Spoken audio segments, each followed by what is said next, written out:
أعوذ بالله من الشيطان الرجيم. بسم الله الرحمن الرحيم. الحمد لله الذي هدانا لهذا وما كنا لنهتدي لولا أن هدانا الله، والصلاة والسلام على رسول الله سيد الأنبياء والمرسلين وعلى آله وأصحابه الطاهرين ومن تبعهم بإحسان إلى يوم الدين. سبحانك لا علم لنا إلا ما علمتنا إنك أنت العليم الحكيم. رب اشرح لي صدري ويسر لي أمري واحلل عقدة من لساني يفقه قولي. اللهم فقهنا في الدين وعلمنا تأويل. رب يسر ولا تعسر. اللهم ربي أتمم بالخير. ربنا زدنا علما نافعا وارزقنا فهما واسعا. أما بعد ومهما بعد. Alhamdulillah, muslimin dan muslimat yang dirahmati Allah Subhanahu wa taala, pertama-tama kali sentiasalah kita mendidik diri kita ini dalam apa-apa perkara sekalipun. Pertamanya mestilah kita bersyukur kepada Allah Subhanahu wa taala. Sama ada kita dalam keadaan susah ataupun dalam keadaan senang, dalam keadaan gembira ataupun dalam keadaan sedih, itu semua merupakan nikmat daripada Allah Subhanahu wa taala. Alhamdulillah. Assalamualaikum warahmatullahi wabarakatuh. Yang saya hormati kepada saf-saf kepimpinan Surau Al-Ikhwan, ahli jawatankuasa Surau Al-Ikhwan, seterusnya kepada jemaah Surau Al-Ikhwan, muslimin dan muslimat yang dirahmati Allah Subhanahu wa taala. Pada malam ini bersempena dengan malam yang kita namakan sebagai Ma'al Hijrah ataupun tahun hijrah, ya kan? Banyak nama, Ma'al Hijrah, bersama dengan hijrah, tahun hijrah bersempena dengan kalender hijrah. Bersama-samalah kita muhasabah diri kita untuk kita kembali kepada fitrah, seperti mana kain putih, seperti mana bayi yang baru keluar daripada kandungan ibunya yang tidak mempunyai apa-apa dosa. Bersama-samalah kita menghayati bagaimana titik permulaan kita bila mana kita dilahirkan oleh ibu kita, kemudian dibesarkan oleh ibu dan ayah kita, dan disitulah permulaannya kita ini. Kita nak menentukan bila mana kita sudah akil baligh, sama ada kita ini untuk ke syurga ataupun neraka Allah Subhanahu wa ta'ala. Jadi kita diberi pilihan oleh Allah. Muslimin dan muslimat yang dirahmati Allah Subhanahu wa ta'ala sekalian, di sini saya nak berkongsi dengan tuan-tuan dan puan-puan muslimin dan muslimat berkenaan dengan hijrah. Pertama saya nak kongsi berkenaan dengan kalender hijrah. Kebiasaan masyarakat kita faham berkenaan dengan hijrah ini apa dia? Bila masuk je 1 Muharram, dikatakan berlakunya hijratun Nabi sallallahu alaihi wasallam. Sebenarnya tidak. Hijrah Nabi sallallahu alaihi wasallam sebenarnya mengikut tarikhul Islam bukan berlaku pada 1 Muharram, tetapi hijrah Nabi sallallahu alaihi wasallam ke Madinah bermula pada bulan Safar dan sampai Nabi sallallahu alaihi wasallam di Madinah pada bulan Rabiul Awal.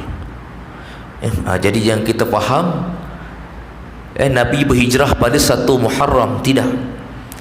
Satu Muharram ini hanyalah satu nama bulan yang pertama dalam Islam. Satu bulan pertama hijrah dalam bulan Islam namanya Muharram. Sebab apa? Masyarakat Arab pada ketika dahulu tidak ada perkiraan yang sistematik berkenaan dengan bulan. Kalau Romawi dia ada kalender dia ada kalender Masihi dia, kan, start daripada Januari sampailah kepada Disember.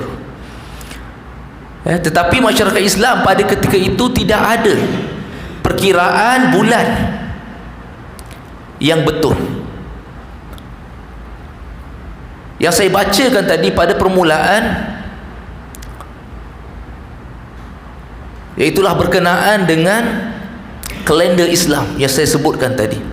Allah Subhanahu wa taala berfirman dalam surah At-Taubah ayat 36. A'udzubillahi minasyaitonir rajim. Inna 'iddatash syuhuri 'indallahi 12 syahran fi kitabillah. Yauma khalaqas samawati wal arda minha arba'atun huruf. Sadaqallahul azim, yang mana yang bermaksud sesungguhnya bilangan bulan-bulan di sisi Allah Subhanahu wa taala ialah 12 syahra, 12 bulan yang telah ditetapkan oleh Al-Quran. Dan semasa Allah Subhanahu wa taala menciptakan langit dan bumi ini, di antaranya 12 bulan itu ada 4 bulan yang dihormati, termasuklah bulan yang kita sebut sebagai bulan Muharram, dan yang terakhirnya ialah bulan Rajab yang terpisah di antara 4 bulan ini. Selepas daripada bulan Zulhijjah barulah namakan bulan Zulhijjah, bulan Rabiul Jamadul Akhir barulah masuknya bulan Rajab, kan. Selepas Jamadul Akhir barulah bulan Rajab, terpisah di antara 4 bulan ini. Jadi kalau mengikut kepada peristiwa cerita berkenaan dengan kalender Hijriah ini, sebenarnya berlaku pada zaman Sayyidina Umar Al-Khattab. Disebut oleh Imam Ibn Katsir dalam kitabnya yang bernama Bidayatun Nihayah, telah berkata Ibn Sirin bahawa telah datang seorang lelaki bertemu dengan Sayyidina Umar Al-Khattab, bertanyakan berkenaan dengan bulan, bahawa golongan Romawi yang terdahulu adanya kalender, maknanya ada mengikut perkiraan bulan. Tetapi kita ini orang Islam masa tu belum ada mengikut perkiraan bulan. Walaupun sudah ada, Allah Ta'ala sebut dalam Al-Quran 12 bulan tersebut, cuma tidak ada nama-nama Islam itu tidak ada, nama-nama bulan Islam itu tidak ada. Jadi Sayyidina Umar Al-Khattab ni, dia ni pun berbincang dengan para sahabat. Dia bincang nak letak nama bulan sebanyak 12 bulan. Bulan yang pertama nak letak bulan apa, bulan yang kedua nak letak bulan apa, bulan ketiga nak letak bulan apa. Jadi bila berbincang dengan para sahabat, macam-macam pandangan yang dikemukakan oleh para sahabat. Ada yang mengatakan letak dulu bulan Ramadan, kan, letak dulu bulan Ramadan. Ada sahabat lain yang masyhurkan letakkan bulan-bulan yang lain, Zulhijjah dan sebagainya. Ada yang menyarankan meletak bulan Safar dan sebagainya. Lalu ada seorang sahabat yang berpandangan bahawa bila mana habis bulan dinamakan bulan haji, bila mana bulan haji itu habis, berarti manusia pada ketika itu kita katakan berada dalam keadaan bersih.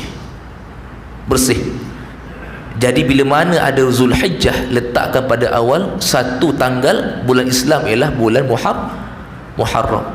Sebab tu lekatnya bulan Muharram sampai sekarang, kan? Nama dah ada, minta maaf, nama dah ada, cuma nama-nama tu tak disusun dengan baik, kan? Sebab itu letakkan bulan Zulhijjah itu bulan yang terakhir dalam kalender Islam, dan bulan Muharram itu bulan yang pertama dalam Islam. Kemudian ulama dia berbahas pula berkenaan dengan Muharram ini. Bila kata bulan yang dihormati, apa yang baik dalam bulan Muharram ini? Letakkanlah ibadah puasa dan ibadah-ibadah yang lain sebagai untuk menghormati bulan yang ini. Bulan namakan bulan Muharram. Sebab itulah ramai di antara masyarakat Islam berpuasa pada tanggal 1 Muharram. Kenapa Sayyidina Umar dia tak letak bulan Rabiul Awal sebagai bulan yang pertama dalam kalender Islam? Sebab Sayyidina Umar dia tak nak mengikut Kristian. Sebab Kristian ini dia sangat mengagungkan hari kelahiran Nabi Isa alaihissalam. Sebab tu Sayyidina Umar dia tak letak. Dia letak bulan yang pertama ialah bulan Muharram dalam kalender Islam. Sebab tu terbitnya namakan Hijriah, kalender Hijriah, bukan bersempena dengan Nabi SAW berhijrah ke Madinah, tak, tetapi bersempena dengan diletakkan nama-nama bulan Islam pada kalender Hijriah tersebut. Namanya Ma'al Hijrah. Tapi boleh kita klasifikasikan sebagai bentuk penghijrahan, bukanlah penghijrahan Nabi SAW, tetapi penghijrahan diri kita. Bila mana masuk tahun baru Islam, banyak ulama melakukan amal-amal soleh untuk membersihkan diri daripada dosa. Sebab itu disunatkan kita mandi air hujan tahun baru. Kalau hujan tak turun, mandi tahun baru. Hujan tak turun, mandi tahun baru. Sunat sebab apa? Ibarat kita nak membersihkan diri kita daripada segala noktah.